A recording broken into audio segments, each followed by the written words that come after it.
Altogether, we had 4 wolves and 2 lions for this project. What you're going to watch is real. You know, it's a real wolf, it's a real lion, it's set in beautiful surroundings, beautiful scenery, but it's real. It's not stuck together with computer, it's not a split screen. It's 2 real animals having a real adventure. But it's a great big world out there. So in this case, we just let them grow up naturally together, and then because they were filming together from a very small age, we could see them, how they interacted with the crew, how they interacted with each other, and ultimately Paddington and Walter became the 2 stars. So for me, the key was I knew for the project to work, they had to have a relationship. But it's not something, just with people, it's not something you can force. It was pretty much, as soon as they were able to safely interact with each other, you're going together, you'll live together, and you'll just work it out, and you'll succeed or you'll fail, but this is the best way forward. So my house was next to their house, so I was with them 24/7 pretty much for 18 months. When I first met Molly, she had never really done, she had a couple of house cats for sale, but she'd never done a movie with animals.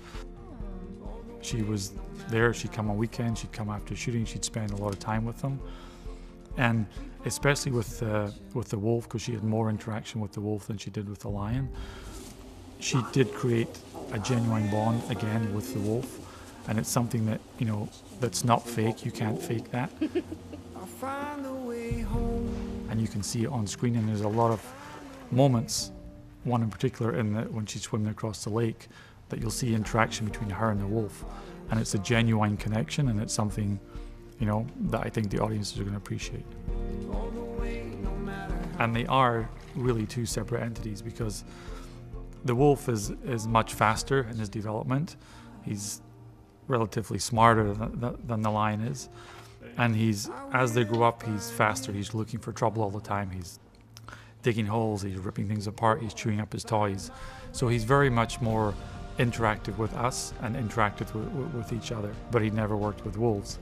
And wolves, as I said earlier, a lion is sort of more laid back and slow moving and sort of lethargic that way, but they're very more laid back, and they just happy to be there and like watch the world go by.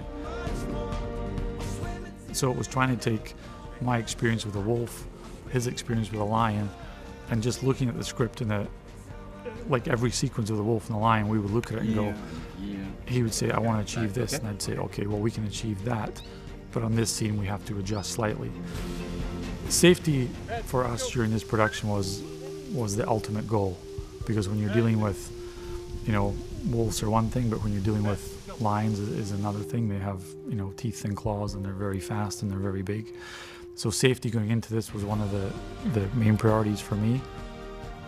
So it wasn't so much when they were little, it was more like looking after the animals when they were little, because they were very small. But as they grew, the way we did with the crew was constantly, every day we had a safety meeting to discuss what we're going to do and how we're going to do it. The animals always had access to the filming location before we shot, so they could get, you know, familiar with their environment. They knew where their boundaries were. I think, you know, people have never seen it before. I'll find the way home.